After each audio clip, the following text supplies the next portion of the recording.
Hello everyone, welcome to SM Rankers YouTube channel. तो आज हम पढ़ेंगे क्लास 12 आर्टिफिशियल इंटेलिजेंस का चैप्टर अंडरस्टैंडिंग न्यूरल नेटवर्क्स। तो अभी तक हमने इसकी डेफिनेशंस, इसके कंपोनेंट्स और इसकी वर्किंग के बारे में पढ़ा था। तो आज हम पढ़ेंगे इसके टाइप्स के बारे में। तो न्यूरल नेटवर्क के कितने टाइप्स होते हैं? तो इसके होते हैं 5 टाइप्स। तो 5 टाइप्स कौन से होते हैं? SNN, FFNN, RNN, CNN and GAN। तो एक एक करके हम उनके बारे में पढ़ेंगे। So let's start it. First है हमारा स्टैंडर्ड न्यूरल नेटवर्क, जिसका नाम है SNN। तो ये क्या होता है? It is a simple neural network with a single layer of input nodes fully connected to a layer of output. तो इसमें क्या होता है, जैसे कि ये इनपुट लेयर है तो ये डायरेक्टली आउटपुट लेयर से कनेक्टेड है, इसमें बीच में कोई भी हिडन लेयर नहीं है। It uses threshold logic units as artificial neuron. ये यूज़ करता है थ्रेशोल्ड लॉजिक यूनिट्स को आर्टिफिशियल न्यूरॉन की तरह। It is useful for binary classification like spam detection and basic decision making। तो ये यूज़ कहाँ कहाँ होता है? जैसे कि कोई हमें स्पैम डिटेक्शन करना है उसमें, या कोई डिसीजन मेकिंग वहाँ, तो इसको हम सिंपल न्यूरल नेटवर्क भी कह सकते हैं। तो अब इसके जैसे कि ये इनपुट है, ये डायरेक्टली आउटपुट में कन्वर्टेड, ये हमने इनपुट दिया, आउटपुट में कन्वर्टेड, कोई हिडन लेयर का रोल ही नहीं आया। नेक्स्ट है फीड फॉरवर्ड न्यूरल नेटवर्क, जिसका नाम है FFNN। इसको हम मल्टी लेयर परसेप्ट्रन भी कह सकते हैं। क्यों? क्योंकि इसके अंदर एक इनपुट लेयर, हिडन लेयर और आउटपुट लेयर होती है। मतलब डायरेक्ट से उसमें था इनपुट से डायरेक्टली आउटपुट, इसमें बीच में हिडन लेयर्स भी है। Data flows only in one direction, एक डायरेक्शन में डाटा फ्लो करता है इनपुट से output. They uses activation function weights to process information in a forward manner. अब ये एक्टिवेशन फंक्शंस वेट्स को यूज़ करते हैं इंफॉर्मेशन को फॉरवर्ड मैनर में भेजने के लिए। FFNN are efficient for handling noisy data and are relatively straightforward. अब ये मेनली जो नॉइजी डाटा है उनको हैंडल करने में हेल्प करता है और ये स्ट्रेट फॉरवर्ड होता है। मतलब जैसे इनके नाम से पता चल रहा है फीड फॉरवर्ड, तो ये स्ट्रेट फॉरवर्ड होते हैं। Application use in task like image recognition, natural language processing and regression. तो ये मेनली कहाँ कहाँ यूज़ होता है कि इमेज रिकॉग्नाइजेशन है वहाँ पे, नेचुरल लैंग्वेज प्रोसेसिंग मतलब NLP उनमें, रिग्रेशन के अंदर तो यहाँ पे नहीं यूज़ कर सकते फीड फॉरवर्ड न्यूरल नेटवर्क। अब जैसे हम देख सकते हैं ये है इनपुट, ये करा हिडन लेयर में और फिर आउटपुट। अगर इसमें सिर्फ इनपुट आउटपुट होता था तो ये होता है SNN, लेकिन इसमें बीच में हिडन लेयर्स भी है तो इसे हम FFNN या मल्टी लेयर परसेप्ट्रन कह सकते हैं। लेट्स गो थर्ड, जिसका नाम है कॉन्वोल्यूशनल न्यूरल नेटवर्क। कॉन्वोल्यूशनल मतलब it uses filters to extract features from images enabling robust recognition of pattern and object। तो इसमें क्या होता है कि जैसे कोई भी पैटर्न है उससे फीचर्स, मतलब जैसे हमने कंप्यूटर विजन में पढ़ा था कि उससे इंफॉर्मेशन एक्सट्रैक्ट करना, तो वही काम होता है इसका। तो ये पैटर्न से जो ऑब्जेक्ट्स हैं उनसे रिकॉग्नाइजेशन करते हैं और फिर उनसे जो भी उनकी फीचर्स वगैरह उनको एक्सट्रैक्ट करते हैं। It differ from standard neural network by incorporating a 3D arrangement of neurons। अब इसमें होता है 3D अरेंजमेंट ऑफ न्यूरॉन्स। इसकी एप्लीकेशन मेनली कंप्यूटर विजन के अंदर है क्योंकि ये इमेजेस से फीचर्स एक्सट्रैक्ट करती है। तो हमने इसमें क्या क्या देखा, जैसे ये इमेज है इसे कन्वर्ट किया पोल के अंदर, फिर इसे कन्वर्ट करके इससे ऐसे इनपुट देके हिडन लेयर्स और फिर आउटपुट। This is convolutional. अब फोर्थ है हमारी रिकरेंट न्यूरल नेटवर्क।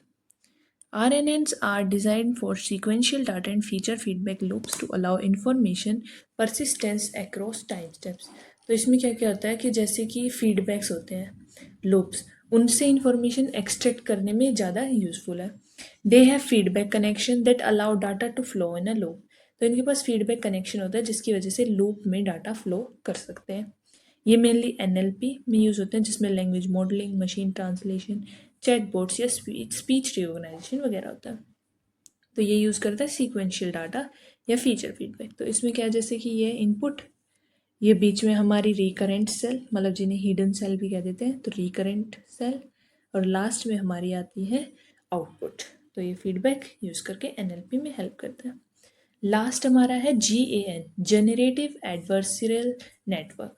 तो GAN consist of 2 neural networks, a generator and a discriminator. अब इसमें दो पार्ट होते हैं, एक होता है जनरेटर और दूसरा होता है डिस्क्रिमिनेटर, जो ट्रेन करे जाते हैं सिमुलेटेनियसली, मतलब अलग अलग, मतलब साथ साथ में। जैसे जनरेटर है फिर डिस्क्रिमिनेटर, ऐसे काम करते जाएंगे। The generator creates new data instances while the discriminator evaluate them for authenticity. अब जनरेटर क्या है, वो न्यू डाटा इंस्टेंसेस को बनाएगा और जो डिस्क्रिमिनेटर है वो इसको इवेलुएट करेगा। They are used for unsupervised learning and can generate new data samples. ये unsupervised learning के लिए यूज़ किए जाते हैं और इसमें new data के sample भी generate हो सकते हैं. GANs are used for generating realistic data such as images and videos. इसमें mainly images, videos generate किए जाते हैं. इसकी application है widely employed in generating synthetic data for various tasks, जैसे इमेज जनरेशन है, स्टाइल ट्रांसफर, डाटा ऑग्यूमेंटेशन। तो इनके लिए हम जनरेटिव एडवर्सरियल नेटवर्क को यूज़ कर सकते हैं। जैसे कि अब ये है इमेजेस है, इनको जनरेट किया है थ्रू दिस। अब ये डिस्क्रिमिनेटर जाएगा तो डिस्क्रिमिनेटर इसको जज करेगा कि ये रियल है या फेक है। तो ये हमने पढ़े थे 5 टाइप। अब हम फ्यूचर देख लेते हैं न्यूरल नेटवर्क का, कि न्यूरल नेटवर्क कैसे कैसे हमें इम्पैक्ट कर सकता है सोसाइटी में। The wide spread integration of neural network has revolutionised society across various domains. जो वाइड स्प्रेड इंटीग्रेशन है न्यूरल नेटवर्क का, वो जो सोसाइटी है उसको रिवोल्यूनाइज, मतलब उसको बढ़िया इम्प्रूव कर रही है। This sophisticated algorithm have significantly enhanced efficiency and productivity. जो एल्गोरिथम्स हैं इन्होंने एफिशिएंसी को और प्रोडक्टिविटी को बढ़ाया। कैसे? By automating task, streamlining processes and optimizing resource allocation in industry ranging from manufacturing to finance। तो इन्होंने कैसे कैसे हेल्प किया है? तो इन्होंने एफिशिएंसी बढ़ाई है, प्रोडक्टिविटी बढ़ाई है। कैसे? जैसे कि ऑटोमेटिक जो भी टास्क है उनको ऑटोमेटिक करना, स्ट्रीमलाइनिंग प्रोसेसेस करना, रिसोर्स और एलोकेशन को ऑप्टिमाइज करना। और ये काफ़ी इंडस्ट्रीज़ में भी यूज़ होते हैं, जैसे मैन्युफैक्चरिंग से फाइनेंस, मतलब हर तरह की इंडस्ट्री में। न्यूरल नेटवर्क है personalise product and services by analysing vast data set. तो इनके पास कुछ पर्सनलाइज प्रोडक्ट्स और सर्विसेज होते हैं जो वास्ट डाटा सेट को सर्च करने के बाद, उनसे उनको एनालाइज करने के बाद डेवलप करते हैं, leading to tailored recommendations and experience that cater to individual preference and needs. अब जैसे इन्होंने एनालाइज किया है वास्ट डाटा सेट को, तो उसके थ्रू इन्होंने जो प्रेफरेंसेस हैं, नीड्स हैं, उनको बनाया है और रिकमेंडेशन के अकॉर्डिंग ही डाटा को कैसे प्रोडक्ट्स और सर्विसेज जनरेट की हैं। तो अभी तक हमने क्या क्या पढ़ा कि ये इसने वेरियस डोमेन्स में हेल्प किया है, ये एनहेंस करता है एफिशिएंसी और प्रोडक्टिविटी को कैसे, और टास्क को ऑटोमेटिक करके ये प्रोडक्ट और सर्विसेज में पर्सनलाइज्ड बनाता है डिफरेंट डिफरेंट डाटा सेट्स की प्रेफरेंसेस को देख के, नीड्स को देख के। नेक्स्ट है the adoption of neural network has spurred innovation driven economic growth. तो इसने जो इनोवेशन है उनको बढ़ाया है, इकोनॉमिक ग्रोथ को भी बढ़ाया है, and created new job opportunities in burgeoning field like data science and artificial intelligence. तो इसमें इसने न्यू जॉब अपॉर्चुनिटीज़ को भी जनरेट किया है, जैसे कि इन जो डाटा साइंस की, आर्टिफिशियल इंटेलिजेंस की फील्ड है। Concerns of ethical and social implications such as data privacy, algorithmic bias, job displacement highlight the need for careful consideration and regulation to ensure that neural networks serve the collective well-being of society। तो अब इसमें कुछ जैसे कि ये तो हमारा future बढ़िया बताया, अब इसमें कुछ कंसर्न्स भी है, जैसे डाटा की प्राइवेसी पे इफेक्ट करता है, ये जॉब डिस्प्लेसमेंट में भी थोड़ा सा इफेक्ट करता है, और एल्गोरिथम के बायसेस की वजह से भी। तो इस वजह से हमें इंश्योर करना चाहिए कि जो न्यूरल नेटवर्क है वो जो सोसाइटी है उसकी वेलबींग में बढ़िया काम करे, ना कि कोई बेकार।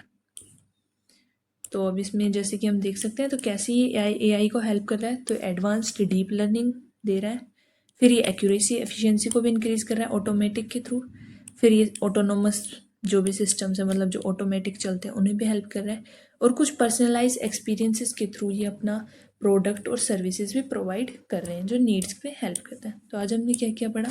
तो हमने आज पढ़े पहले तो टाइप्स। तो हमारे पास कौन से टाइप थे? 5 टाइप है, SNN, FFNN, RNN, CNN, GAN। इसको हम सिंपल कह सकते हैं, जो सिंपल न्यूरल नेटवर्क होता है, standard neural network. Feed forward neural network, इसका होता है recurrent neural network, convolutional neural network and generative adversarial neural network. ये थी हमने टाइप्स। हमने इसके फ्यूचर में पढ़ा कि कैसे कैसे ये फ्यूचर में अफेक्ट कर सकता है। तो पर्सनलाइज इसके पास प्रोडक्ट्स होते हैं, एनालाइज करता है नीड को, कुछ एथिकल कंसर्न भी है इसमें जैसे डाटा प्राइवेसी वगैरह। तो एक बार हम टाइप्स को रिकैप करते हैं। तो हमारा पहले हमने सबसे पहला टाइप पढ़ा था स्टैंडर्ड न्यूरल नेटवर्क, मतलब जो सिंपल न्यूरल नेटवर्क होता है जिसमें एक सिंपल लेयर होती है, एक इनपुट है और ये डायरेक्टली आउटपुट में कन्फर्म। तो ये स्पैम डिटेक्शन में हेल्प करता है। नेक्स्ट हमारा न्यूरल नेटवर्क था फीड फॉरवर्ड, मतलब जो स्ट्रेट फॉरवर्ड है, इसको मल्टी लेयर भी कह देते हैं। इसमें इनपुट है, आउटपुट है, बीच में हिडन लेयर्स है। ये इमेज रिकॉग्नाइजेशन और NLP में हेल्प करता है। थर्ड वन था हमारा कन्वोल्यूशनल न्यूरल नेटवर्क, जो फीचर्स एक्सट्रैक्ट करता था इमेजेस से, तो ये कंप्यूटर विजन में हेल्प करता है। कन्वोल्यूशनल के बाद आता है हमारा रिकरेंट फीचर फीडबैक लूप्स को यूज़ करता है, उसके थ्रू NLP में लैंग्वेज मॉडलिंग में हेल्प करता है, स्पीच रिकॉग्नाइजेशन में और डाटा ट्रांसलेशन वगैरह में भी ये हेल्प करता है। नेक्स्ट है हमारा जनरेटिव एडवर्सियल। तो इसमें दो तरह के न्यूरल नेटवर्क है, एक है जनरेटर, एक है डिस्क्रिमिनेटर। जनरेट करता है न्यू डाटा इंस्टेंटिस को, और डिस्क्रिमिनेटर ऑथेंटिसिटी जो उसकी है उसको इवेलुएट करता है, उसे चेक करता है कि ये फेक है या रियल। तो ये कहाँ पे यूज़ किए जाएंगे, तो ये image generation, style transfer, data augmentation में यूज़ करते हैं। इसके बाद हमने इसके फ्यूचर के बारे में देखा था, जो अभी हमने देख लिया कि काफ़ी सोसाइटीज़ में हेल्प किया है, मतलब सोसाइटी में बहुत एफिशिएंसी को बढ़ाई है इसने पर्सनलाइज प्रोडक्ट्स बनाए हैं। इसकी थोड़े से एथिकल कंसर्न है जैसे कि डाटा प्राइवेसी, एल्गोरिथमिक बायसेस, और इसने इकोनॉमिक ग्रोथ को भी बढ़ाया है और न्यू जॉब अपॉर्चुनिटीज़ को भी क्रिएट करा है। तो ये था हमारा neural network. Thanks for watching my video. If you like it, please like, share and subscribe.